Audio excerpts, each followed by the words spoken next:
Hello guys, welcome back to this channel. So today we're making meatloaf, and for the ingredients I am using fresh garlic, diced red onions, and green peppers.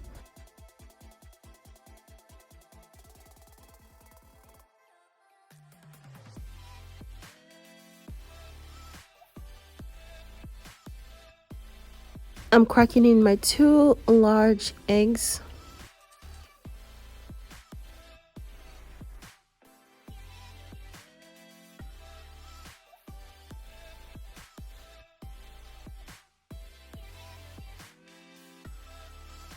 And for the other ingredients, I am using a 1/4 cup of soy sauce. Now guys, it doesn't have to be full, but it can just be, almost full. You don't want to put too much sodium, and you can always measure according to your own taste and ingredient.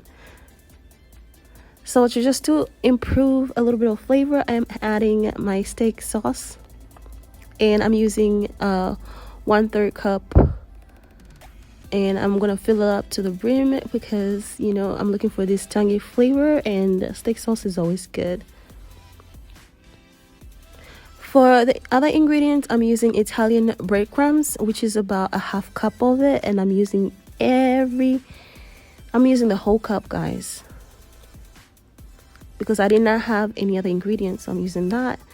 And then I am going to use a teaspoon of paprika.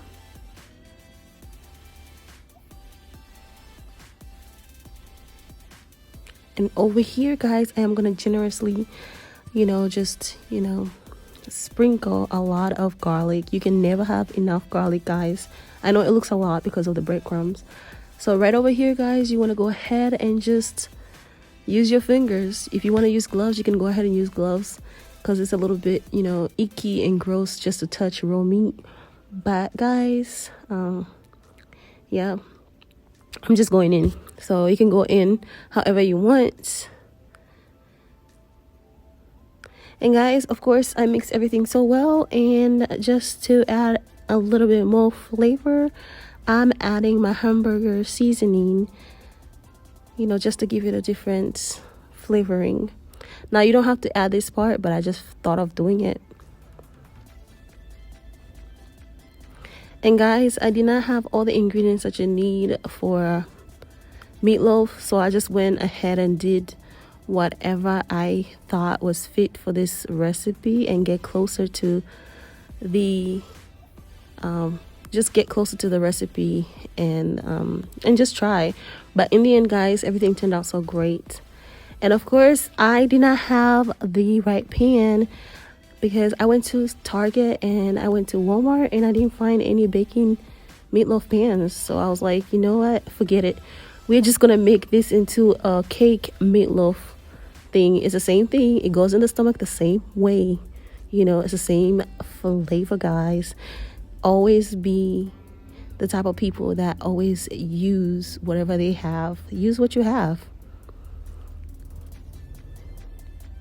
So as you can see, guys, I am using what I have, and you want to use your parchment paper so that way your meatloaf just doesn't get sticky whenever you put it in the baking, when you put it in the oven, I mean.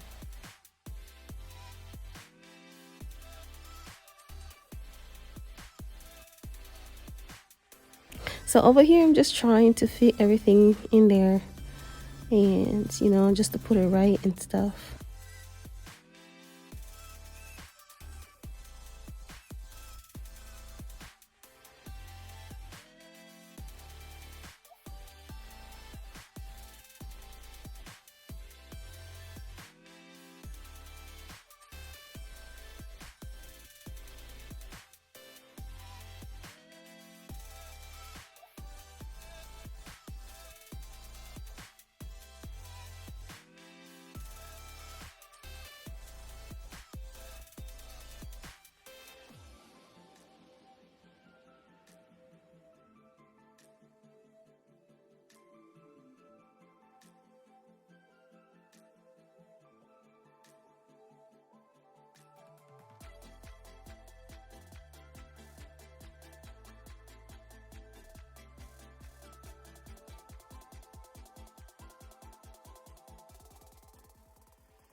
So guys, after you finish, panning your meat in the pan, you want to go ahead and find a lid or just a foil paper and cover it up so that you can cook it at even temperature.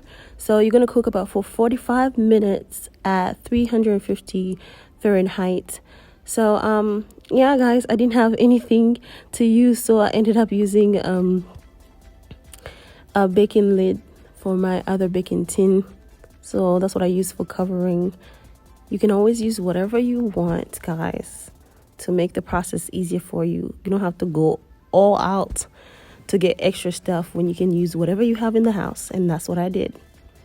So just take it in the oven. So right over here, guys, I am making the meatloaf sauce. And basically, I am going to use, 1/3 cup of ketchup,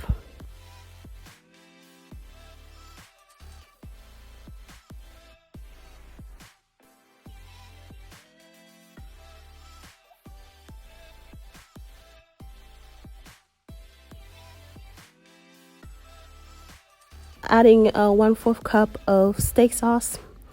And the reason why I added steak sauce is because I added steak sauce in the meatloaf, so I wanted the same flavor to be unison. And over here you can just put, a sprinkle of salt, which is basically maybe just a sprinkle, not a teaspoon, maybe a half teaspoon. And I mixed it up. And I'm adding a generous amount of garlic, guys. I love garlic. Don't ask me why. I just love garlic.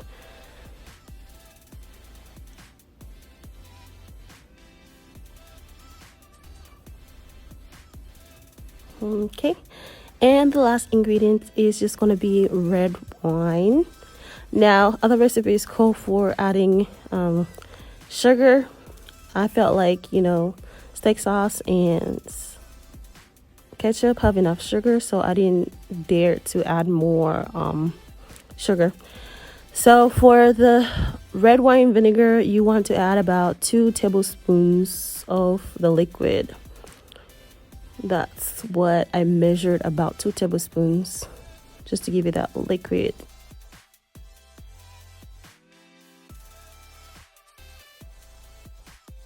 So guys, this is the meatloaf. After cooking it, of course, I spilled the oil, and there it goes. And now I'm going to add my sauce on top, and I'm going to bake it for about 10 more minutes after, this round. So you want to go ahead and cover it up and then cover the sauce and stuff and everything else. Make sure you cover every single side. So everybody in my house, they said what made the meatloaf a little bit unique was the fact that I put the sauce on top. It gave it a different little tangy flavor. Yeah, give it a little tangy flavor, the sauce. So guys, over here, I'm done. So I did take it back in the oven, and this is the end result. And it was so good, guys. It was so good. We ate it with mashed potatoes. I have a video for the mashed potatoes. So guys, this is the end of the video. Please give me a like, comment, and share. And please subscribe to my channel. I really appreciate it. And see you guys next time. And also watch out for the video for the mashed potatoes.